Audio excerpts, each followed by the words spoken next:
Hey folks, welcome to my new channel. I figure to start things off here, I would do the first of a series of videos for you. It's going to take place over probably 6 weeks, 2 months, depends how long it takes, what the funds are like. But you've probably seen a glimpse of this already on my other channel, but in any case I'll recap for those who haven't. I'll show you what I'm working on. A couple of snowmobiles here, old Arctic Cat Jag. Doesn't run at the moment, needs a carburetor, which I have. I just got to make it work. And my 99 RMK 500 Polaris. And this is what I'm going to be working on. You see, needs some work on the hood, sort of thing. It was running up until a couple, I think beginning or fall before last. But it's not running anymore. No engine. Here is the monoblock for the engine that I've already tore it apart. Show you the problem. Hopefully the lighting's good enough. If not, maybe I'll grab a flashlight. There's the good cylinder. It's got some rust in it because I've had it apart for a while, but no big deal. Could be cleaned up. I'll just turn this light on overhead and maybe that'll help a bit. Here is the bad side. You can see the exhaust port's got some damage right in there. Right there you can kind of see, and there's some scores here. So going to have to get this machine. Nice thing about this block is it's got cast iron bores, so you can just get it machined out just like any automobile engine. And I'll show you what this bolt's for in a second. There's the rest of the part sitting up here. Tore all down the head, which took some damage, but I'm hoping that'll be all right. I'm going to take the Dremel and get rid of some more of this. I don't want to take too much material off. Just try to fix this up a little bit so I don't get too many hot spots. And there's the bottom end. Bottom end's okay. Got lucky. It seems to be okay. I've never rebuilt a snowmobile engine before, so really this is going to be a first for me. But everything is okay otherwise. There's a little bit of debris in the bottom end, but that's why I need to pull it apart and clean it good. I'll show you the piston that went out. Top end is pretty rough, and that's why. Ring broke, came apart. I think the pieces got up on here and beat the heck out of the top of this piston and the cylinder head. But you can also see this divot, so that means this side was running really hot. So for whatever reason, it leaned out real bad when I started it. Now, maybe it was a crank seal, which, there's the one you can see, or what I'm thinking really happened, because it was parked, is something happened with the carburetor. The carburetor for that side probably had an issue, and it was running way too lean, and it just took out the cylinder. Now I can't tell for sure if it's the crank seal on this side or not, because I want to take it apart yet and see, and that's where this bolt comes in.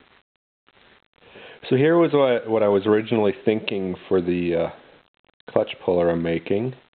I cut this down, turn this down, and figured I would just slide it into the clutch here, like so.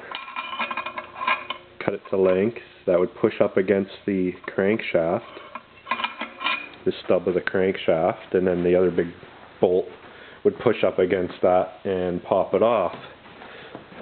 But it occurred to me, and I've seen how some of the manufactured clutch pullers are, the two-piece ones. If I just do that, this is going to have a tendency of not necessarily pushing straight and may cause a bind, and I could do all sorts of damage inside. Now the two-piece ones, this end is kind of pointed somewhat, or rounded but to a point, and this other end is cupped. So with the point in the cup, it causes that to naturally center. Now I try to do something like that, but it wouldn't work out well, I don't think. So my plan is to use my lathe, and hopefully I can make it work. It might be a little tricky. Put this bolt in here, get it all centered properly, and then I'm going to center drill into here a hole. It's going to take a little bit of work, but you can do it with the lathe. You just, the bolt rotates, you put your drill bit in there, and then you just do that to drill it. Not getting it full, so we don't even use this table at all. So then once it's center drilled using this, I'm going to use my lathe again to cut these threads down so that will fit inside of there. Well, I'm almost done center drilling. I figured I'd throw you up on the tripod and you can see what it entails. Can't do it one-handed because my belt is slipping, so I got to tension it a little bit with my hand. So let's see how it finishes up.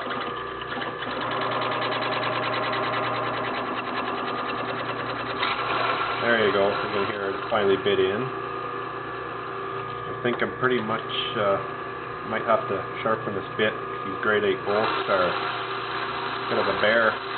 There she goes. Very important to use cutting fluid of some sort. Not only lubricates, but it cools to help with the cutting.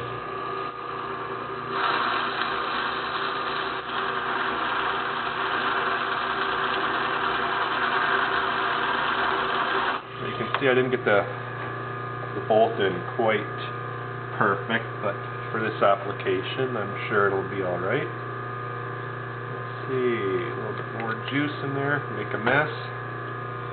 And I think I've pretty much got it. Well, I've given up on this plan. Just can't cut these threads off with what I've got here. So I am going to do what I initially talked about with the two-piece ones, and just take this tip, sharpen it up so it goes in here, and then run the whole works in, and hopefully that'll do the job. I'm going to have to get this to length as well, so I'll use my chop saw to cut that off, and then I'll sharpen it and keep my fingers crossed. Got my bullet made. That'll sit in there like so. Now really I should have taken this clutch off before pulling this engine apart. I really didn't know what I was going to be doing. So if all goes according to plan, this should thread in, bottom out. There it is. Oh, I probably screwed up. Oh, there it is. I got lots of thread left. And then the trick, I'm hoping, like I say, I don't do any harm, is you run this in as best you can, tighten it up, and then you give it a good smack with a good solid smack with the hammer, and that clutch should pop right off. I got it into the clutch now. Hoping this is going to work. I'm a little bit paranoid. Now, unfortunately, I don't have a proper sized wrench for that, so I'm going to use a big crescent wrench. The trick with these is to get it tight, as tight as you can. You're going to need something to hold that from spinning. Like so. I don't want to crank down too much because these cast aluminum pieces, I'm sure, could break pretty easy. If anybody out there is watching that knows the proper way of doing this, I'm sure you let me know, but this is what I'm doing.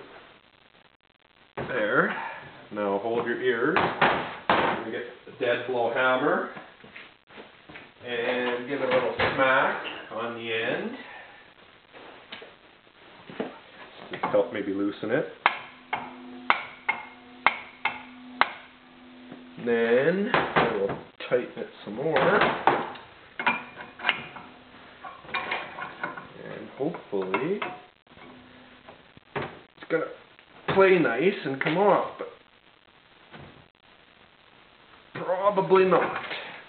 Well, a little bit of stubborn persistence, and I finally got the clutch off.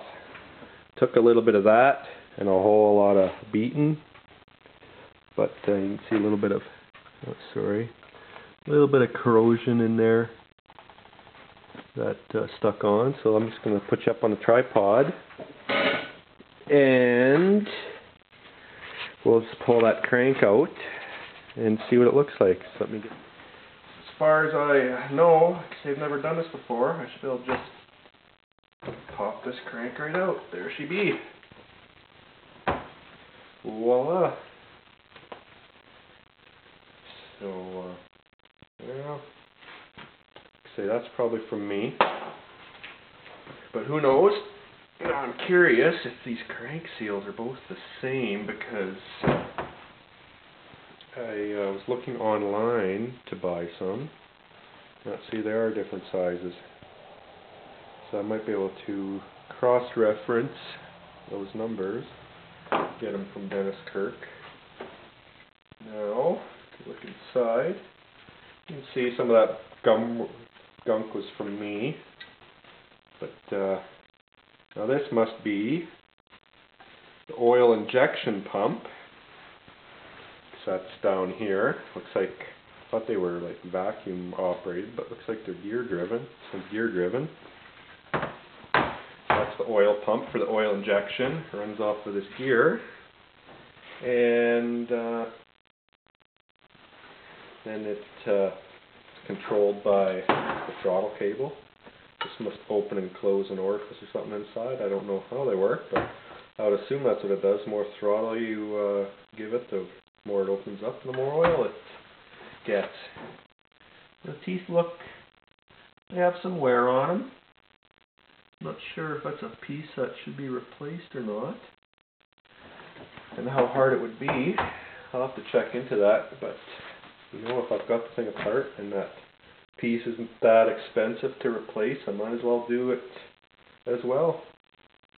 Now it's a matter of cleaning all this up, and I don't know if that bearing's happy or not. Should be okay. There's a double bearing here. They both sound like that. They're probably just dirty from me monkeying around. And same for crank bearing. There's a little side-to-side play, which I would assume there needs to be. I'll have to look in the manual and see what the spec is and check the feeler gauges. But can't see any indication of any problem in the bottom end. So it must have just been a crank seal or a carb or something that caused the cylinder to lean out.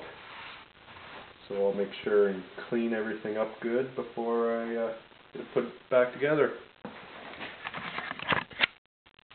In any case, the next step is to send the cylinder off for machining and order up some parts. Till then, I can't really do much more with this. So my next project that I'll start is that. Got to get some metal and some ideas and get going on that. In any case, hope you enjoyed the video, and I hope I didn't ramble on too long, and take care and talk to you later.